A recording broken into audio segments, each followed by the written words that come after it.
Selamat datang di Weekend Update, program berita yang tetap tayang walau resolusi tahun barunya cuma. Pokoknya tahun ini aku harus jadi lebih baik. Fix.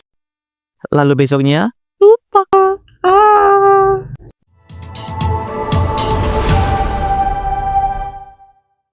Malam tahun baru kembali dirayakan dengan tradisi khas masyarakat Indonesia. Tradisi yang tidak tertulis di Undang-Undang Dasar, tapi kalau nggak dilakukan, rasanya bukan tahun baruan.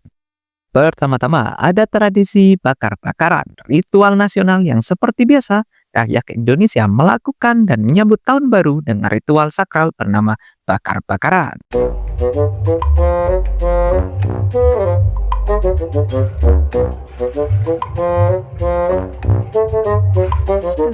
Mulai dari sosis, jagung, ayam, sampai ikan yang sebenarnya belum tentu dihabiskan.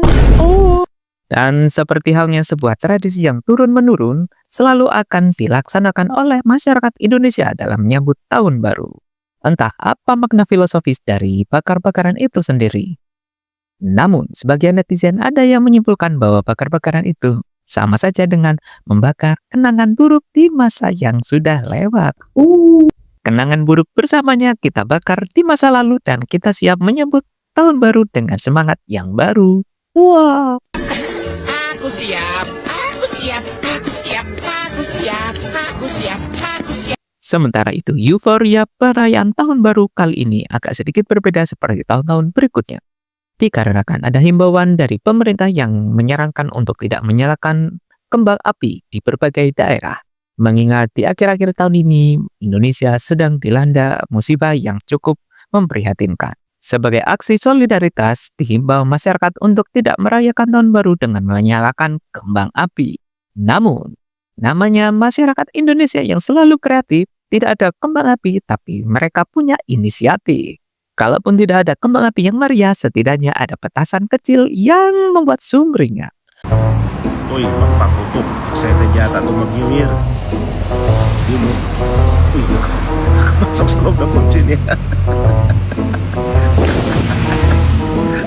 Tumutok sa... Kalaupun tidak ada petasan, ada sebuah knalpot yang bisa membuat telinga dan jantung hampir copot.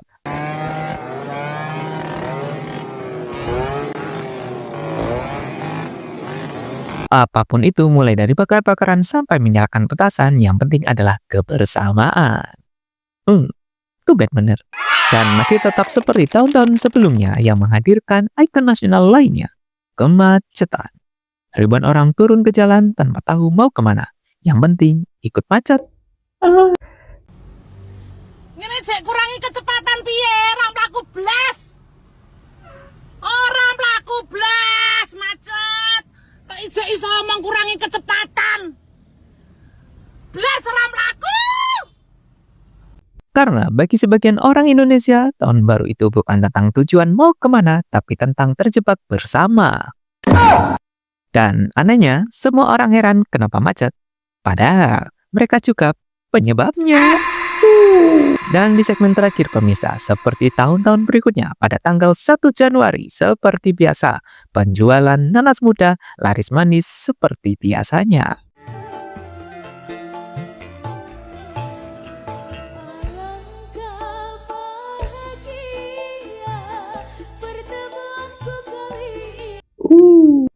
Entah apa penyebabnya yang membuat para muda-mudi khususnya memburu nanas muda. Mungkin menurut kepercayaan masyarakat Indonesia, makan nanas muda di awal tahun bisa membawa keberuntungan. Beruntung tidak jadi. Dan momen ini pun membawa rezeki untuk pedagang nanas muda. Para pedagang panen rezeki sementara muda-mudi panen penyesalan. Yang akan diulang di kemudian. Dan itulah cara orang Indonesia merayakan tahun baru pemirsa. Bukan dengan pesta mewah, tapi dengan asap bakar-bakaran, kemacetan, dan juga nanas muda penuh keberuntungan dan juga harapan. Karena di negeri ini yang penting bukan tahun barunya, tapi rame-ramenya. Dan dari kami berharap semoga tahun ini membawa kebahagiaan dan juga keberkahan untuk kita semua sepanjang tahun. Dan saya Delicious pamit dari Weekend Update. Sampai jumpa di segmen berikutnya. Terima kasih dan selamat malam.